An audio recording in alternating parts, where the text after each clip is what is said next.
So I got her up. Yeah, I'm trying to take advantage of the last, I guess, cusp of winter, if you would. And it's my favorite season, and I love getting out doing historic trekking. So we're getting to the point where we're getting almost to above freezing during the day. And so maple sugar time is going to start pretty soon, and that's okay with me because it's one of my favorite foods. But I do try to get out.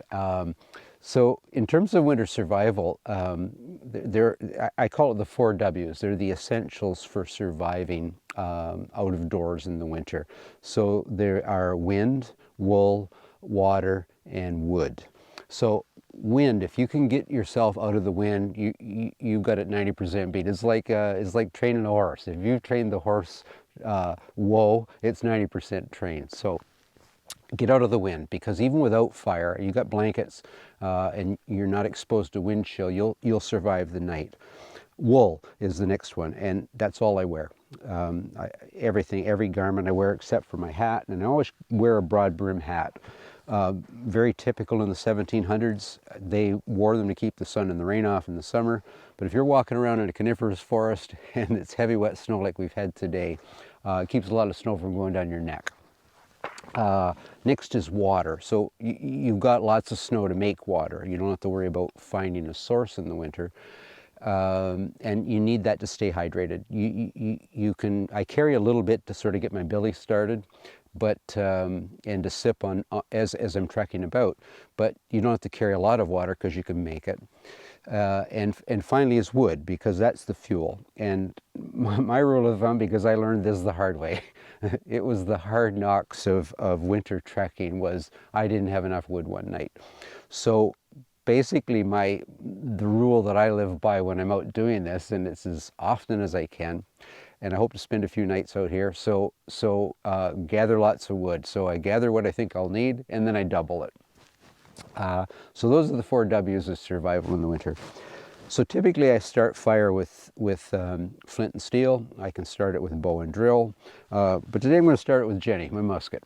Now, there are first-person accounts of them doing this with a charge in the barrel, and you can call me a bit gun-shy, but I've never quite done that. I'm not there yet. I don't quite trust it. But they'd open the frizzen, they would put a piece of wood in, and then they would strike their spark.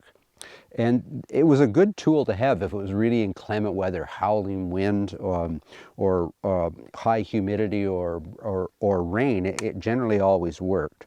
But anyway, I don't have a charge in the barrel, which typically in the 1700s would be unheard of. You didn't walk around with an empty musket. They were turbulent times. But we're going to see if I can get fire started with Jenny here. Okay, I should elaborate a bit. I said put a piece of wood in. You just don't throw it in the pan here. Sort of like visualize a toothpick, and you put the toothpick in the vent hole, which ignites the charge that would typically have been in the barrel in the 1700s. So my gun is uncharged. I'm going to take a little bit of tow here. It's got a few bits of birch bark in it and what have you. I'm going to set that guy in my pan here.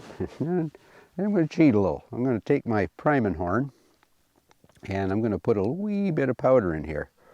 Not a lot. Yeah, that should do it. That should give us a spark. So before I strike a spark here, starting a fire in the wilderness, when you don't have modern methods, it's imperative that you have preparation done. So I got some dry birch bark here, some kindling.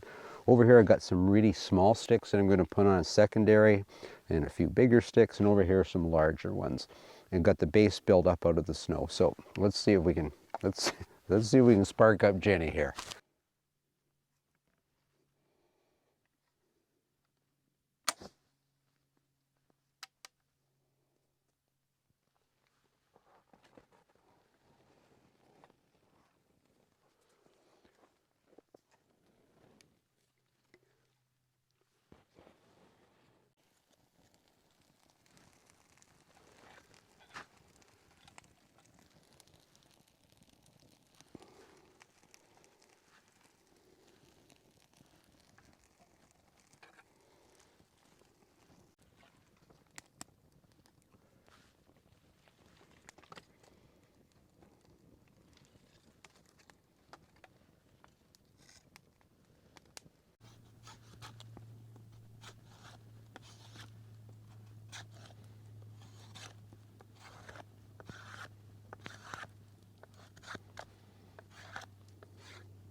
So for supper tonight, we're having porcupine venison. And so I brought I don't know, it's about a 2-pound roast with me, venison roast, and I'm going to put some fat back on it, put some wooden pegs in it to hold it on. It kind of looks like a porcupine when I'm done. And it's probably enough meat if I ration myself and eat about a third each day. And the only other food I brought is some potatoes. I'm just going to roast them right in the coals. So cut away the black part and eat the meat in the inside. Anyway, I'm going to get this roast on the spit here cooking because I'm hungry and the sun is going down.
And there we have one porcupine venison roast. Yeah, it's going to be fine eating. It is fine eating indeed.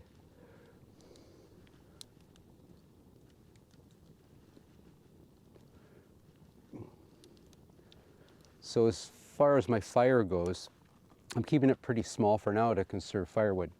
But as the evening progresses, and we're going to get dark here pretty soon, I'm going to gradually extend that fire till it's the full length of my shelter. And then I've got these near the head of the bed, so I'll get a good fire going before I go to bed, and assuming I don't sleep through it, which I might tonight. It's not all that cold tonight, so all I got to do is reach out, grab a piece of that, and slide it in this 6-foot long fire. And it should be a tolerable night. But this is going to be one delicious meal.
That was close.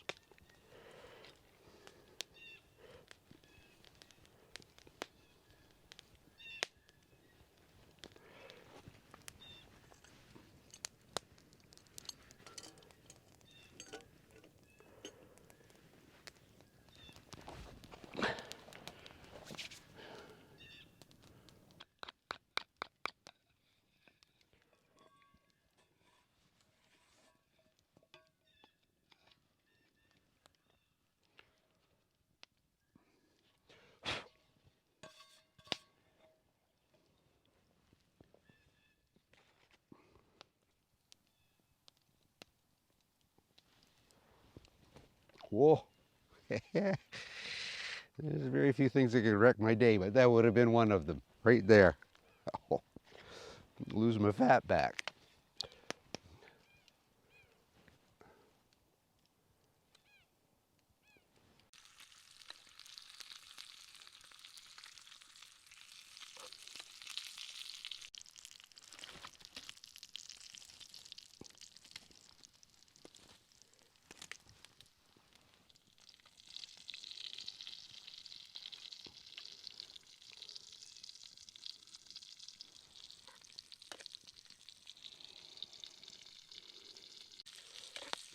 Whenever I get to thinking that as a species, us humans are tough, I think about that tiny little chickadee or nuthatch or a red squirrel that survives the night out at -40 without shelter, without wool blankets, without fire, and yeah, we're not so tough. Anyway, whenever I'm out trekking, um, one of my favorite poets is Walt Whitman from the 1800s in the States. Iconic, and in one of the poems in his Leaves of Grass, there's a line in it where he says, I think I could turn and live with the animals. They are so placid and self-contained. And every time I'm out trekking, I think of that because, yeah, it does seem like they figured it out. Yeah, yeah, it's a pretty good way of life, and they don't need all the accoutrements that we have to drag around with us. Anyway, I got my fat back cooked here, and got enough grease to cook my bannock. So it's time to chow down.